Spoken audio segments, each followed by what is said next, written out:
Sorry again for the weird cut. I'm making all these recordings kind of at the same time, so they kind of all have the same mistakes in a way. But I'm gonna fix this, I promise. But anyway, so I just started film school, and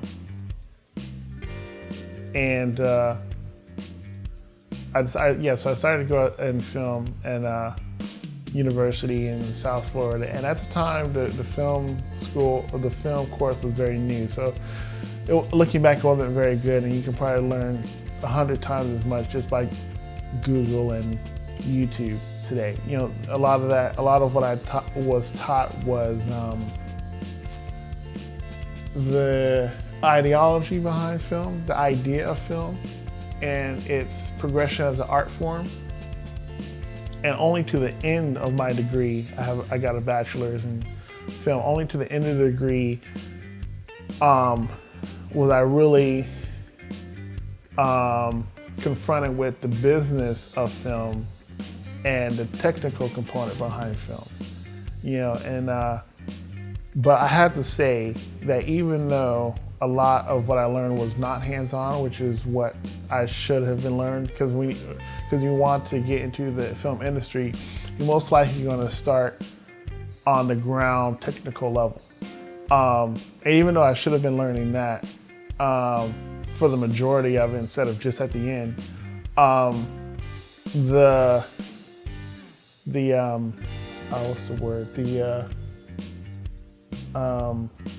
the theory of film really had an impact on me as well. The philosophy of film and what it can do, how the eyes look at something and how it has an effect, and how music plays into a role, and how and I remember one professor telling me that, telling the class that once you finish with this degree, you're never going to look at film the same way again.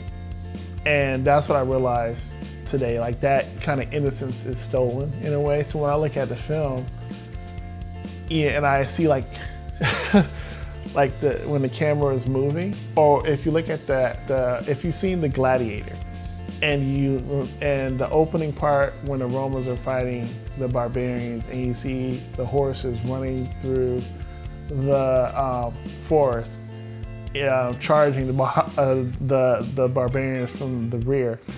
And the camera is showing the horses running together like that.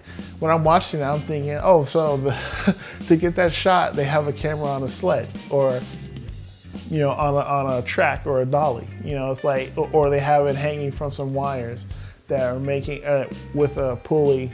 I'm thinking how the camera's moving. I'm not really looking at the epicness of the shot. I'm thinking, oh, look at all this fog. They have a couple fog machines, out there.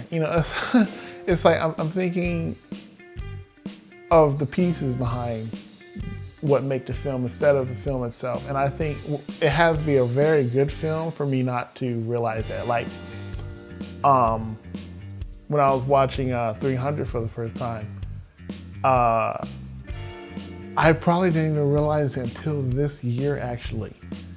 When you see the clip of the Spartan, and it's like in slow motion, he's slashing and stabbing everybody, and his cloak is just blowing, his cape is just blowing in the wind. I was doing some research this year on 3D animation, and I found the company that made that scene, and they're talking about in their clip reel how they designed his cloak out of 3D. It's 3D fabric, and I'm like, why didn't I realize that? Like, to shoot that shot, to get the cape to move the exactly right way that you wanted it to, where it's not stuck on his leg or he's not stepping on it. To shoot that shot would take so much effort. To shoot a shot where the fabric is actually going the way the director wanted it to. It never occurred to me until this year that it's 3D fabric. Like, I don't know why, it just didn't occur to me. So that one slipped my mind.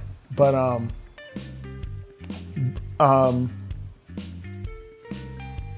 those are some of the effects that kind of made me, or got me to this point which is going through film school and seeing what's behind the magic, the man behind the curtain.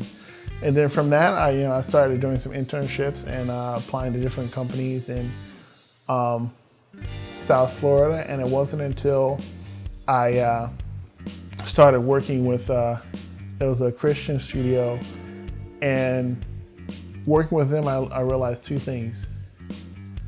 That there's a small group of Christian companies that are on the cutting edge, and there's a lot of Christian film companies who are still like in the 80s or 90s.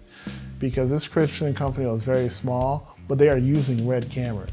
And those are cameras that are like, I don't want to say at the very top of the line, but if you go from A is the best, I'll say RED is pretty up there. And they had a couple of those on set, and they're using 3D animation in their videos, and they're doing a lot of things that were above beyond the times. But I realized that only a small group of people will ever see these. Probably just Christians, or it's a whole audience that will never see how amazing their stuff was. And another thing I learned was that Christians could be rich.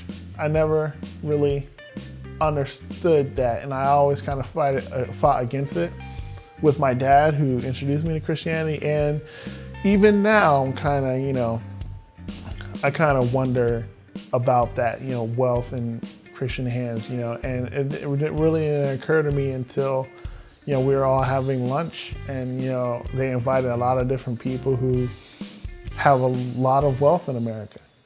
And these people were like the real deal. They weren't, just the weekend Christians. These people were the real deal. So I learned that.